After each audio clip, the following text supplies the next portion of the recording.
All right, I figure it's time for me to do a bit of a studio tour, but a little bit more of how can you build your own sort of dream studio bit by bit.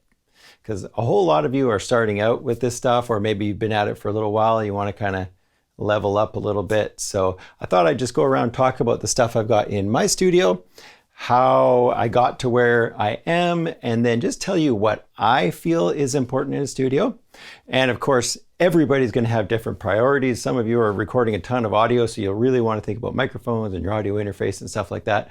Others are, doing just beat making on their computer, so things like microphones might not be as important, but they usually come up at some point. So anyways, we'll talk about the computer, the microphones, the speakers, the soundproofing in your studio, and just a little bit of everything. And if you have specific questions for me, make sure you ask me in the comments. And I'm also going to put an affiliate link to Thomann. I'll have a list of some of the things that I have in my studio. If you click through that link, of course, I'll get some proceeds if you buy anything, but you can buy anything. It doesn't matter if you buy the stuff I'm showing you. So it really doesn't matter to me if you buy this stuff. I just want to show you what I've got and then help you make that decision for yourself. So let's go around and look at the things, kind of not necessarily in any particular order, but I do feel like the computer, of course, is the first and most important thing in all of this digital music making.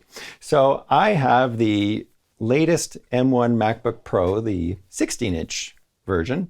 I've got a video on that. You can check in the description. And this is the first time I've ever had a laptop as my main production machine, which is really kind of awesome. And it is fast. It's faster than my Mac Pro that I had before, of course, and that thing was pretty old. And the big thing for me switching over to a laptop that I couldn't do before was they were loud. They had loud fans. I had a 2016 and it just died for the second time, which kind of makes me furious. It's gone, but it was loud. That thing was like a leaf blower when I get going on it, and sitting here working at a studio with a loud computer is not cool.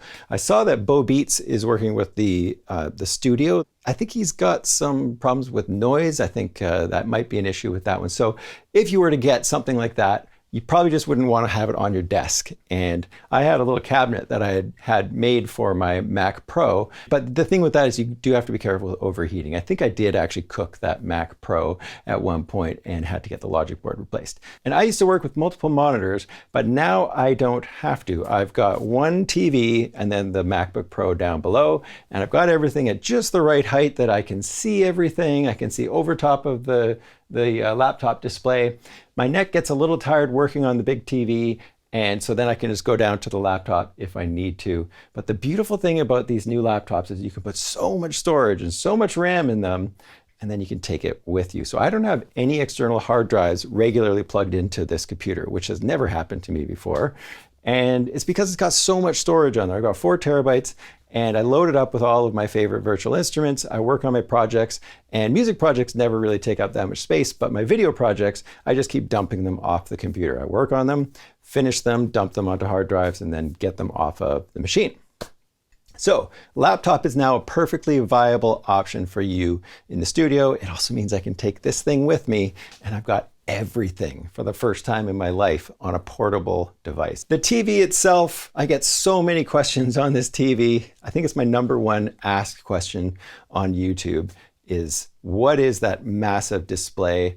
Everybody looks at this and thinks that it must be like some $1 million display that you have to order, and it's not. I've got a video on it. It's just a plain Jane old, what is it, Samsung TV from Costco. I think it cost about $800, and I've had it for almost 3 years. It's a 65-inch TV, and it's 4K. 4K was a bit of an issue, so make sure you check my video on that if you're having issues with getting it to work properly. But I love this thing. I really got it for my YouTube channel. I wanted to have the ability for you guys to see what I'm doing on the TV when I'm working. But now I just love working with it. It's ridiculously large. And it means I can use my studio here as a space to sit down on the couch, watch movies with my kids, whatever. It becomes a bit of an entertainment room as well, because why not make your studio also a space that you can hang out in and have fun? maybe watch movies with your buddies. So next thing I'd say is the speakers. I've got these Adam Audio T8Vs. They sent them over to me and I made a video on them, and I absolutely love these speakers. They are the first set of speakers that were kind of budget friendly. They're still expensive, don't get me wrong, but I'll put a link to those and let's see what the price is on them right now. But they were around 800 bucks Canadian, I think, maybe 2 years ago. And so I'll put a link to that stuff in the description, but these speakers are fantastic. Start small. Don't get sucked into getting really expensive speakers at first. Maybe 400 bucks is your budget only for two. So you can pick yourself up a good set of near field monitors. Make sure they're near field monitors and start working with those. You know, maybe you work with those for a year or two, and then you can level up to something a little bit higher end, maybe bigger speakers that have more low end. So just a quick word on software. I obviously have my programs that I use a ton, like Cubase and Machine, and then recently picked up Ableton Live, been using that more and plan to show more videos on that. I love working with the Push too here. And then I have other software that I am going to be getting in the near future and hardware. So I'm very excited about branching out into other programs as well, because my channel isn't necessarily just about one program, it's about music making in general, and I want to reach out to a lot more people and not just, you know, specific to these bits of software. But the software that you choose is going to be an important decision, and there's a whole bunch of factors that you got to kind of work in, and some of them are things like, what do your friends use? You know, if you have a bunch of buddies that are all using Logic, then go with Logic. Or if you have a bunch of friends that use Live, or if you follow a bunch of people that use Live and you just love their style of music making, get Live. The other thing to think about is subscription services. And when we get into things like virtual instruments now, you don't need to shell out exorbitant amounts of money to get the software that you want. You can go with a subscription service. And I'm not a huge fan of subscription services, but they're really great for people starting out because it allows you to try a whole bunch of different instruments for something like $25 a month or whatever it is. So there's all sorts of subscriptions out there. I won't even bother mentioning them. Next thing, of course, is your audio interface. And your audio interface is how you're going to get sound into your computer, so with microphones and your synthesizers, and then it's also how you're going to connect things to your speakers or your headphones or whatever else you want to hook up to your system. This is the Focusrite Claret 8 Pre, and if I need more microphones, I can plug them into the back of the device. And then the thing it allows me the most in here is it allows me to hook up a whole bunch of synthesizers to it and have them all coming in real time. I've got a video where I show you playing with a whole bunch of synthesizers in real time, all being controlled by Cubase, which is a really fun way to work and very different compared to the software way we're used to working these days. So this audio interface is perfect for that. It allows me to record multiple synthesizers onto multiple channels at the same time. It also allows me to have my JX3P and my Polybrute hooked into my system all the time, and then still have inputs available for microphones if I want them. So that's why I do like having an audio interface that has multiple inputs in it. Now, you could get away with having an audio interface with only 2 inputs, and there's so many out there. There's a bunch of new ones that just came out. Go check Sanjay C's channel out. He's always got great videos on the latest audio interfaces. But if you get an audio interface that only has 2 inputs, you can get away with a lot with that. You can hook up 2 microphones, do a stereo pair on a piano or on a guitar. You can obviously hook up the 2 microphones anytime you want to record, say, a soloist who's singing and playing guitar at the same time. You could also get a mixer, a small little mixer, and then with that you can feed all your synthesizers into that if you have hardware, and then take the output of that and plug that into the input of your audio interface. So there's still ways around having a system with only 2 inputs. You would just only be able to record 2 channels at any one time, which again, isn't that big of a deal in the studio. So that's what I'd say about audio interface. Don't get wooed over to the audio interface with multiple inputs if you really don't need them. Because if you can get away with it, just save money and put the money to something else, like a keyboard or something like that. So speaking of keyboards, let's just talk about keyboards for a little bit. I do have that synthesizer video where I show you all of the different synthesizers I have in my studio. So I won't go over the different synths that I've got. Go check that video for a description of those ones. But I will talk a little bit about controllers and setup and placement and all of that.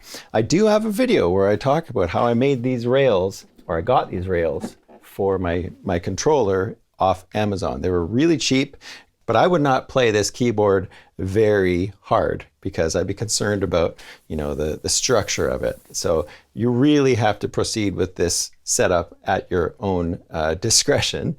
I feel pretty good about it right now. I don't play too hard on it. And then as for the actual controller that you're getting, this Complete Control 61 key is fantastic for me in terms of the amount of keys. If you go too much smaller, when you get into instruments that have key switches, you're not going to be able to access the key switches with your left hand and play the notes with your right hand. So that's something to consider with the smaller controllers. I would say anything with 61 keys is great if you're an actual keyboard player. If you're not a keyboard player and you want something portable, then you could get the smaller ones for sure. Just be aware of that issue you're going to have with key switching. It would just mean you'd have to play the notes in and then do the key switches after just by shifting the octave down. I love the Complete Control ecosystem. I love having their browser built in right on the keyboard. I like all the functionality. This thing automatically works with programs like Cubase, so you just press play and stop and record and stuff like that, and it will control the DAW. So really nice keyboards. Love the light controls. Another thing to consider if you're thinking about getting into synthesizer collecting is there's a ton of synthesizers out there that you can get for $30 at the thrift shop or at an auction. I go to auctions all the time. I check auctions. I check Craigslist all the time. And so many of those old keyboards have MIDI output, and you can use those old keyboards as a MIDI controller. And if you want to start collecting synths, the things I would say is just start checking the Craigslist and auctions every day. It's kind of fun. You wake up in the morning and you get your coffee and you just go see what's been posted. And eventually you'll hit a threshold where you're like, okay, I've spent too much. I don't need anything more. But the truth is I've gotten all of my synthesizers, my classic synthesizers like the JX3P, the Juno. I got the Juno for $600. Those things go for a lot more. So it is possible to outfit your studio with some of these beautiful pieces of gear. And then the same thing goes for my piano. I am a bit of a piano collector. I've got 3 actual real pianos, including an upright. This one here is a petite baby grand, and I love this thing. And it costs $1,000 Canadian. That's like $52 American. And this thing is just great. I love practicing on it. I like recording it, using it to record stuff to get a bit more of a lo-fi sound. And of course, I'd probably get in trouble if I didn't mention the Rhodes. And this again, auction find $600 plus the shipping of a few $100. And then I also had to pay $50 for a cable. That was it, and it works beautifully. So these things do exist. They're still out there, and you don't have to pay a fortune for them. Quick word on controllers. I absolutely love working with controllers. It's been a huge game-changing thing for me to get to know the muscle memory of the machine. So I can't recommend those enough. And as in terms of like a creative way to work, I kind of need it now. I need it to start making music. Getting into beat making, think about something like that for sure. All right, quick word on microphones. And I've got a pair of Audio-Technica 4040s. So the AT 4040s, just an older, large diaphragm microphone. They're great. They're not super expensive. Cardioid microphones, really great for vocals and putting them on a piano or something like that. I've also got a dynamic, which you would need if, say, you wanted to record straight into the Machine or the Machine Plus, because it doesn't have phantom power. So microphones. This one needs phantom power. This one doesn't. This one sounds really great on pretty much everything. This one sounds pretty darn good on things like drums. I put it on a snare drum or toms even. And electric guitar amps, really great microphone for that kind of stuff. And if you don't have phantom power, use it for vocals, but just be aware of the plosive issue. Continue with the microphone setup in my studio here. I don't have a vocal booth, so I sort of create my own vocal booth. We've got the microphone, we've got the pop filter, and then we've got this reflection filter. And this reflection filter is just designed to absorb sounds that are coming towards the back of the mic. And the way this microphone works is it's cardioid, so it's picking up sound mostly from the front anyways. And then we've got this thing behind them, because remember, this microphone is picking up sound this way. So we really want to make sure that the sound behind them is dead as well. And if you look at the close-ups here, you can see how I made this movable panel thing. It's just wood that I picked up from Home Depot. with some acoustic foam that I glued onto a piece of wood, and it's getting pretty old and nasty now, but it still works. So I've mentioned these panels in other videos, but I thought I'd just do a quick word about them. I've got a whole bunch in the studio here, and I've made these myself. And so it's just fabric stretched over top of 703 fiberglass insulation, and then built a frame to go exactly around the insulation. So these are 2 feet by 4 feet. And on the back, it's not so pretty. So this is like cedar, and you know, my wife mitered the edges, which looks really nice. And this looks kind of embarrassing, but I don't care because it's behind the panel. So this was my attempts to get the fabric to stick. And so I had to put some cardboard down and some duct tape and some tuck tape, but it works. So that's all I did for my panels. Just kind of really got this fabric on nice and tight, stapled it down, and then taped it to the back. And then if you look in the corners of these panels, you can see we've got these sort of L brackets just screwed in, and then we glued the wood as well, and then stained it to the color that we wanted. And just a quick word on soundproofing. In all of my different studios, I found the best way to do it would be to have your studs of your walls. You put up something called resilient channel, which is like a metal strip that runs perpendicular to your studs, and then you screw the drywall into that. And what it does is it decouples the drywall from the studs, so sound doesn't get through to the studs, and sound from the outside doesn't get into the room. And it kind of acts like a little spring. So definitely recommend resilient channel if you really want to go, you know, super intense on your studio setup. 2 layers of drywall is an easy way to go. If you already have a room, just put another layer of drywall up against the drywall that you've already got. There's also something called green glue, I think it's called, or green goo. And some people swear that if you spread that all over the walls and then put your drywall on top of that, it acts like that sound absorbing thing. So I've never tried it myself, but something to look into. And then other things you can do would be to put another window inside your room. So if you have a window in the room, I've always had another window that I put inside. So that gives another layer of sound deadening between the outside. Things that you can do to change up your rooms. Of course, that comes way later. I'd put that near the end of the spectrum of, you know, building your studio and acquiring the gear that you need. So last thing to think about is studio aesthetic. I have a whole lot of records in my studio. I've got funky old retro furniture. That's just kind of my thing. I really like old stuff. And, you know, set up your studio the way you want it to be and put the stuff in it that makes you inspired. When you're in your space, you want to feel inspired. And try and keep it clean. I actually get made fun of on YouTube for having a clean studio. I know it's weird, but it does help your brain. You know, to be in a cluttered space, I don't think is good for you.